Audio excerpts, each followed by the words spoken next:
If you want to edit on a budget and want to game on the side for $800, then keep watching. So welcome back to another video. This is TeamOverclocked, and in today's video, I'll be going over an $800 Ryzen 5 gaming PC. This is going to be a great PC for budget content creators because of the cheap yet powerful Ryzen 5 CPU in this build.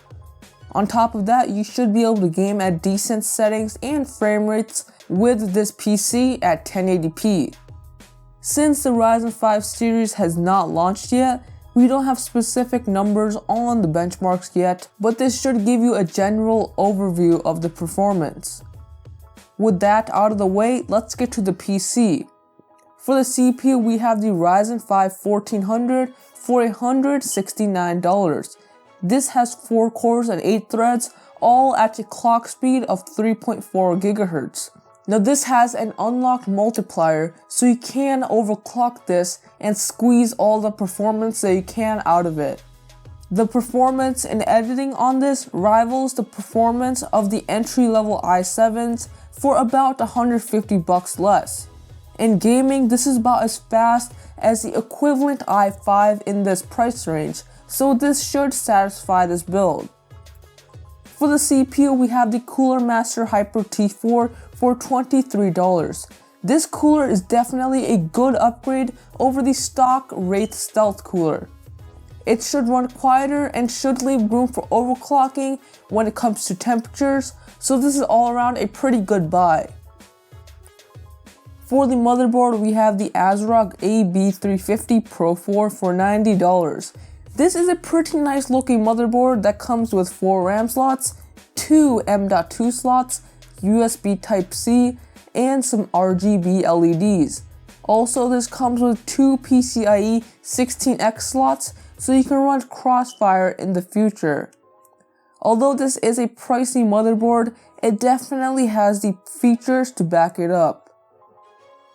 For the RAM, we have the G.Skill Ripjaws V8GB set for $54. This is a 1x8GB kit clocked at 2400 MHz. When it comes to editing, 8GB might be a bit limiting if you want to do high resolution editing, so getting a 16GB kit might be a good idea. But this should be all you need for gaming, so it should be good enough for this PC. For the SSD, we have the Zotac Premium Edition 240GB SSD for $70.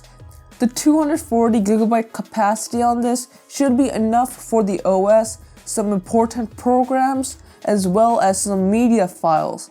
This should definitely speed up loading times for your system and should help when video editing. The black brushed aluminum finish on this also looks very nice and will go well with this PC's theme. For the hard drive, I decided to throw in a Western Digital Caviar Blue 1TB for $50. This is a pretty standard hard drive that spins at 7200 RPM and has 64 MB of cache. This is going to be the mass storage for this PC and is going to store all of your games, movies, and media files without a problem. For the graphics card, we have the MSI RX 480 for $220. This fast GPU comes clocked at 1.3 GHz and has 8 GB of GDDR5 VRAM. Now the cooler on this isn't the best cooler out there, but it should allow for some decent temperatures and overclocks. For gaming, this should be able to run games at 1440p easily at medium to high settings. The 8GB frame buffer makes this the ideal GPU at this price range for gaming at resolutions past 1080p. For the case, we have the NZXT S340 for $67. Now this is a red and black edition. It comes with a large side panel window, decent cable management, and water cooling support. The front panel comes with some USB ports and audio jacks, which should suit the needs of most people. Last but not least, for the power supply, I threw in a Seasonic S12 620 for $50. This is made by Seasonic, who makes some of the highest end power supplies on the market. This is also 80 plus bronze rated, and it has a lot of headroom so you can upgrade later on. If you want to check this PC out, I will leave a PC part picker link down below, and that will have all the parts and their links.